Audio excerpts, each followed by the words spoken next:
Punitive, highly political, and likely to cause immense harm. That's some of what the president of one immigrant rights group has had to say about what the president did yesterday. Joe Biden announced through executive order that for those who choose to enter the country illegally, filing for asylum will not be an option. It is a move that has sent shockwaves through the Latino community and its allies. One of those allies is the Coalition for Humane Immigrant Rights, or CHIRLA. I am live with Matt Toyama, one of the attorneys for CHIRLA. Matt, good morning to you. Good morning. How are you? I'm just fine. Thank you so much for joining us today. You specialize in removal defense for immigrants that come here. What disturbs you the most when it comes to this announcement yesterday and how it may be enforced?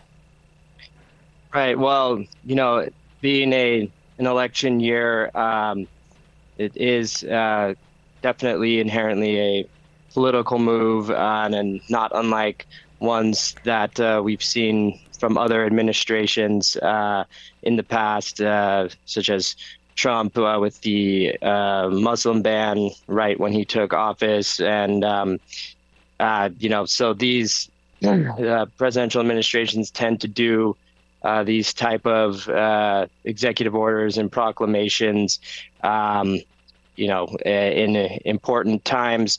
So it's kind of still going to be a question of how much effect this is really going to have. It's obviously going to get tied up with litigation. The ACLU, I know, is already planning to bring a lawsuit immediately. But on the ground, for direct service providers such as ourselves and other legal organizations, we will be continuing to represent asylum seekers and migrants who are able to enter the country and try their asylum cases. Okay, asylum would still be viable for those going first to lawful points of entry into this country. Why isn't that enough? Why isn't that a reasonable state of affairs? Well, obviously, people, who believe in the United States, who are going through displacement in many places around the world. Sometimes things that the United States itself has even caused, like Afghanistan, but Central America, Latin America, there's valid basis that they have to be seeking asylum, such as gender and domestic violence-based claims. People are coming on incredible odysseys and journeys to this country, and the Biden administration is intending to try to have people use lawful pathways to enter the country through using, there's the CBP1 app, which is the Customs and Border Protection app that people are supposed to use to have interviews when they get to the border. But there's clearly and understandably a lot of challenges for people to utilize that. For example, if they speak an indigenous language, or if they are in a situation of imminent harm while trying to use the app. Matt? So.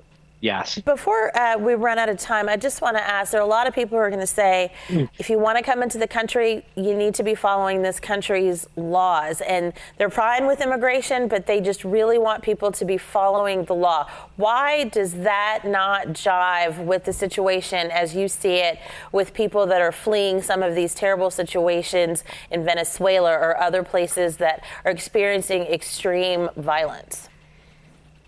Well, I think that people are going to do the best they can with the means that they have and the knowledge they have about approaching any land border. And so some people are aware of the lawful pathways rule that the Biden administration is trying to implement. But many people are just not going to be aware or have the sophistication to do that. And obviously there are, there's a lot of desperation, but I think that overall, these kind of measures, of course, they're not living up to what I believe and we believe to be, the U.S.'s international law obligations of non-refoulement, of not returning people to places where they're experiencing persecution. But, there certainly has less teeth, I would say, than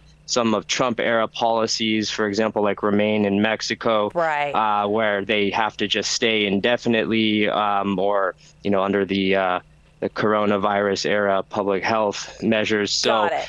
Matt, we're going to have to put a pin into there. It's a huge issue. Of course, we're going to be following to see if Turla takes any legal action to stop this executive order from rolling out. And of course, it's just a terrible situation with the number of people that are going to be allowed to come in on a given day. And perhaps you just choose the day to enter where there has been a very busy day and therefore it's not applied fairly. You just don't get to come in because already 2,500 people have come for the first consecutive 7 days. I appreciate your insight on this. Thank you so much. Thank you for having me.